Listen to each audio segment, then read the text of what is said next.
بسم الله الرحمن الرحيم الحمد لله وكفى والصلاة والسلام على الحبيب المصطفى صلى الله عليه وعلى آله وسلم تسليما كثيرا إن الله وملائكته يصلون على النبي يا أيها الذين آمنوا صلوا عليه وسلموا تسليما رب اشرح لي صدري ويسر لي أمري واحلل عقدة من لساني يفقهوا قولي إخواني أخواتي Assalamu alaikum wa rahmatullahi wa barakatuh, que la paix d'Allah subhanahu wa ta'ala, sa miséricorde et ses bénédictions soient sur vous mes frères et sœurs partout dans le monde, qu'Allah vous accorde la guidée et ses délices.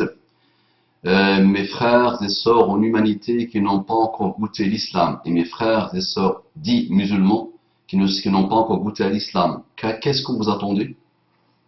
Déployez-vous. D'accord? Arrêtez de vous vénérer. Arrêtez de vous adorer et commencez à évoluer s'il vous plaît. C'est le salut de votre âme, le salut de votre corps, le salut de votre pensée, le salut de votre cœur, le salut de votre hygiène de vie, le salut de votre futur et de votre présent. D'accord? Et de tous vos choix de vie, de votre vie et de votre mort. Qu'Allah vous bénisse. Cherchez l'islam et avancez. Sans transition, la sœur me dit Assalamu alaikum wa rahmatullahi wa barakatuh. Je ne sais pas si vous recevrez mon message. Oui, je l'ai reçu. Mais je vous écris aujourd'hui car j'ai besoin de conseils et je ne sais pas vers qui me tourner.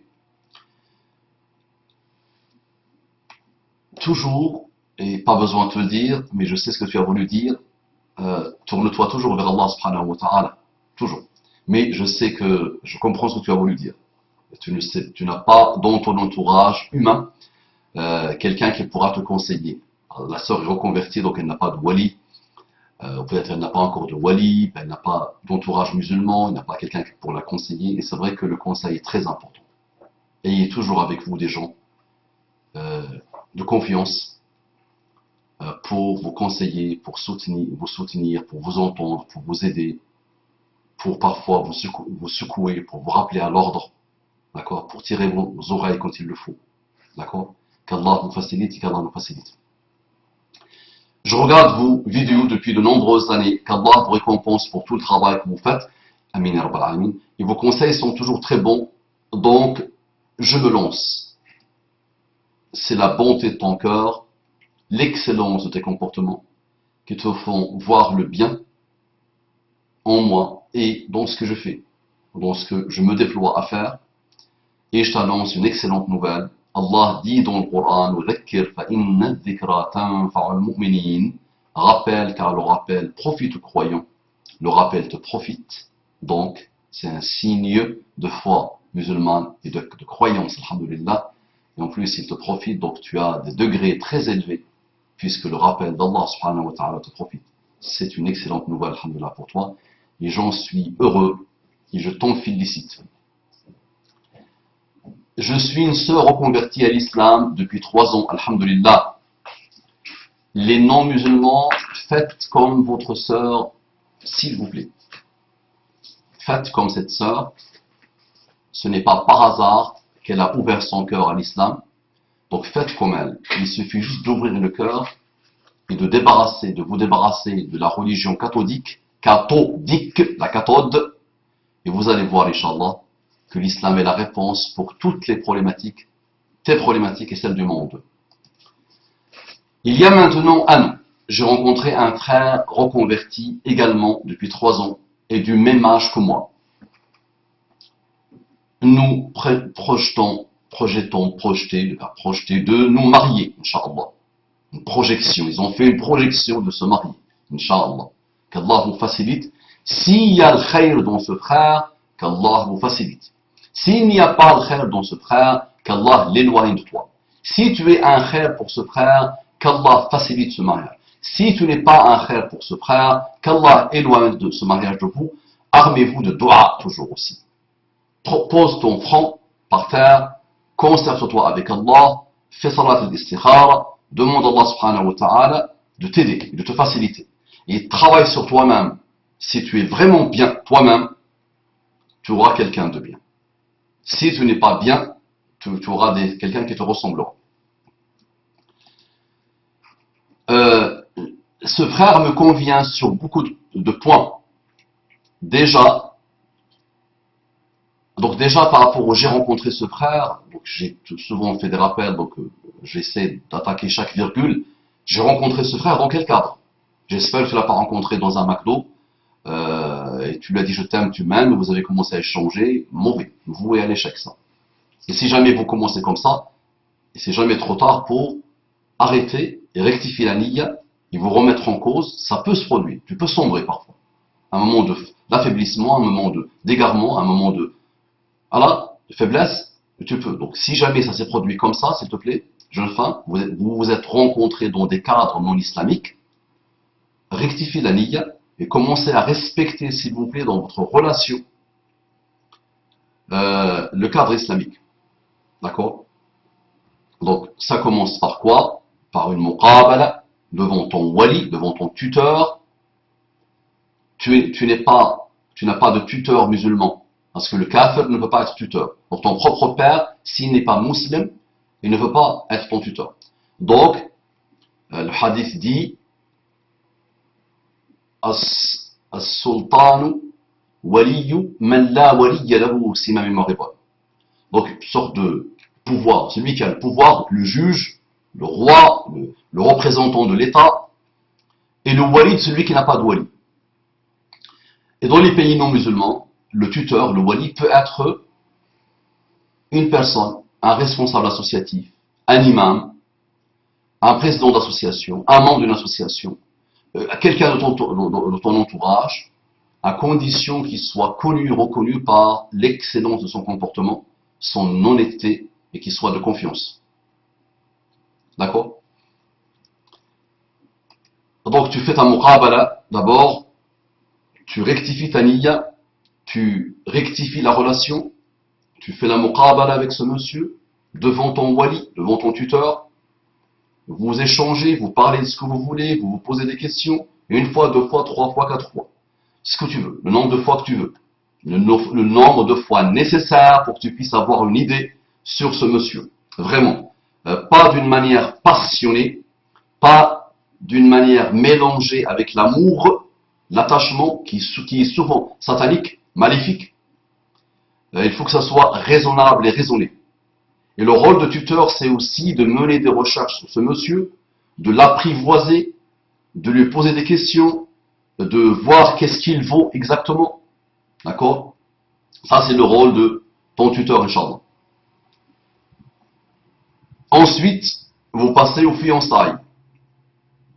Le fiançailles est une période de réservation, une période d'essai, d'accord, qui peut durer 1 jour, 2 jours, 10 jours, 15 jours. Elle n'a pas de limite, mais il faut toujours l'écourter. Il ne faut pas avoir des fiançailles qui durent 1 année, 2 ans, 3 ans, 4 ans, 5 ans. C'est toujours source de malheur et de fornication. Donc pendant les fiançailles, tu es réservé, il est réservé. Personne en islam, personne n'a le droit en islam de te demander en mariage puisque tu es réservé pour un autre. Et dans cette période d'essai, tu observes le personnage, il t'observe, toujours dans un cadre islamique légal. Les muqabalat doivent se faire devant le wali et éviter les échanges Skype et tout ça tout seul. Il faut éviter toute relation, quel que soit l'outil, quel que soit le support, d'une manière seule. Parce que c'est là où tu vas tomber, où il va tomber. À chaque fois qu'un homme se met avec une femme tout seul, Shaitan est le troisième. Ne te mets jamais seul avec une femme, même pour lui apprendre le Coran. D'accord? Donc, fiançailles, après cette période de réservation, tu peux l'arrêter à n'importe quel moment, sans préavis, sans lettre recommandée. Il peut lui aussi l'arrêter à n'importe quel moment, pour une raison, pour une autre. Il veut dire c'est bon, j'arrête. Donc ce n'est pas un mariage. Les fiançailles en islam, c'est pas un mariage. D'accord? Et ça n'implique pas les conséquences du mariage. Ce frère me convient sur beaucoup de points. Déjà au niveau religieux, il a un bon comportement, il pratique correctement sa religion. Je ne sais pas ce que tu entends par ça. Et puis au niveau de sa personnalité, ça colle totalement avec la mienne. Bref, il me plaît bien. Je vois qu'il y a déjà des choses qui se sont introduites dans la relation. Il me plaît bien. Très bien. Non, rectifie tout ça, s'il vous plaît. Jeune femme, rectifie tout ça. Et tu es encore jeune, inexpérimenté. La vingtaine, lui aussi, la vingtaine, 21, 22 ans, vous êtes encore inexpérimenté et jeune. Il est souvent naïf, il est souvent utopique. On peut être utopique, dans le bon sens, mais il y a une utopie du mauvais sens. Mais voilà, il y a une chose qui me dérange. C'est là où le bas blesse. Les gens me demandent conseil sur une chose, mais moi je passe 10 minutes sur autre chose. Et oui, c'est ça. Mais voilà, il y a une chose qui me dérange. Avant de se reconvertir, il menait une vie de péché. Il a connu beaucoup de femmes. Donc ils ont la vingtaine tous les deux. Et il a déjà connu beaucoup de femmes. Et cela me déplaît, ça me dégoûte même. Donc la règle est simple. Quand Allah te couvre, couvre-toi. Tant que vous ne voulez pas comprendre ça, ça mène à ce type de gag malheureusement. Donc le monsieur d'abord, il ne devait rien dire de son passé malheureux à cette sœur. Jamais. Allah t'a couvert, couvre-toi. C'est très important en islam. Toute ma umma sont dans le bien, sauf ceux qui annoncent leurs péchés en public. Allah t'a couvert, et toi tu annonces. Il t'est interdit d'annoncer tes péchés. D'accord? Dans un cadre anonyme, par mail, tu envoies quelqu'un comme moi. Moi, je vais pas dire un tel, fils d'un tel, qui a le nom un tel, qui a l'adresse mail un tel, qui habite dans tel endroit, a dit ou a fait. Jamais. Moi, j'utilise ce que tu m'envoies. Souvent, quand tu me le demandes, et quand je vois qu'il n'y a pas, que les cas se ressemblent, on rappelle. Mais il m'est interdit de parler de toi nommément, le nom, le prénom, la ville, tout ça, à quelqu'un. Je dois couvrir ton péché. Je dois couvrir tes péchés. Alors ce frère-là d'abord, il ne devait pas. Donc tu me dis, sa pratique religieuse, blablabla, non, il ne connaît pas grand-chose. Voilà, il ne connaît pas grand-chose. S'il avait vraiment une bonne connaissance de la religion d'Allah subhanahu wa ta'ala, il n'aurait pas fait comme ça. Parce que ça va te perturber à vie, madame. Tu n'es pas assez mûr et mature pour dire très bien, ça c'est le passé. Il a fait son repentir sincère, mais on ne sait pas s'il a fait son repentir sincère. Souvent, les gens ne savent même pas ce que c'est le repentir sincère. D'accord? Donc, d'après moi, du peu de ce que tu me dis, il ne connaît pas bien sa religion, parce qu'il ne devait pas te raconter ça. Et si vous avez passé une année à échanger ensemble, blablabla, blablabla, je t'aime, tu m'aimes, tu me plais bien, tout ça, c'est aussi un signe qui me fait dire que ni toi ni lui, vous connaissez un peu les bordures de la religion d'Allah subhanahu wa ta'ala. D'accord? Donc, il menait une vie de péché, il a connu beaucoup de femmes, et cela me déplaît, ça me dégoûte même. Elle dit, ça me dégoûte même. Je sais que ça fait partie de son passé, et que tout ça c'était bien avant qu'il soit musulman. Mais c'est plus fort que moi, j'ai comme un blocage, et je ne fais que d'y penser. Je fais que d'y penser. Normal. Eh oui. Maintenant, la question qui se pose vraiment, et c'est là où tu n'as pas ni le recul nécessaire, ni l'expérience nécessaire, ni la maturité nécessaire, ni l'objectivité nécessaire, parce que sûrement l'amour satanique s'est installé. Pour savoir s'il a vraiment fait le repentir sincère ou pas, même si c'est pas simple à savoir. D'accord? Donc je conseille moi personnellement de couper cette relation, d'arrêter cette relation, et de faire une séparation. D'accord? De commencer à rectifier la relation, et après on parle d'autre chose, Inch'Allah. Et s'il y a le khair dans cette relation, Allah va la faciliter. Et s'il y a le mal, Allah va l'éloigner de toi et de lui. Je ne sais pas quoi faire pour m'enlever ces mauvaises pensées de la tête. Je ne sais pas quoi faire pour m'enlever ces mauvaises pensées de la tête.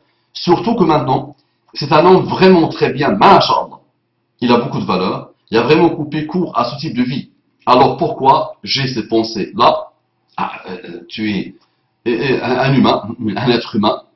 Jusqu'à preuve du contraire, tu es un être humain. Il t'a raconté sa vie d'avant, tout fier de lui, malheureusement, ou tout. Je ne sais pas pourquoi il a raconté ça. Et c'est normal que tu vas l'imaginer à chaque fois avec d'autres.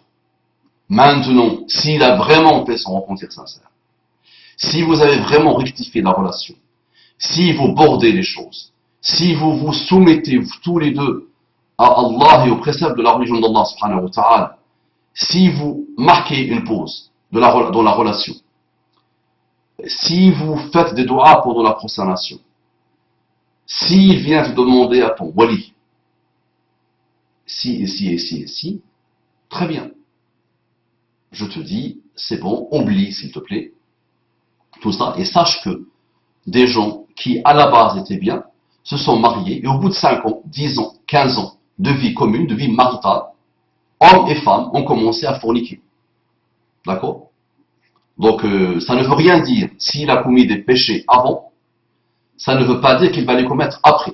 Souvent, s'il est vraiment dans un repentir sincère, celui qui a commis les péchés avant, sait ce que c'est que le péché, sait dans quel pétrin il se trouve à cause du péché, c'est la valeur du péché, c'est les ravages du péché sur l'âme, et quand il se repent, alhamdulillah, et quand il devient musulman, alhamdulillah, il ne s'approchera jamais. Mais s'il a fait vraiment son repentir sincère. Et parfois, tu as celui qui a été vraiment bien jusqu'à l'âge de 20 ans, 25 ans, il n'a jamais connu le péché, et il garde quand même en lui quelque chose de mauvais, qui est le regret du péché. Je me suis protégé, mais il garde quand même le regret, qu'il n'a pas finalement, qu'il ne s'est pas ouvert au péché comme ses camarades et comme ses copains et ses copines. Et c'est après le mariage que malheureusement son adolescence sexuelle apparaît et il commence à commettre le péché dans le moment le plus dangereux. Parce qu'après le mariage, la sentence est grave, et gravissime. Avant le mariage, c'est extraordinairement lourd de forniquer, mais c'est quand même moins lourd que de forniquer après le mariage. Donc ça ne veut rien dire s'il a commis des péchés avant.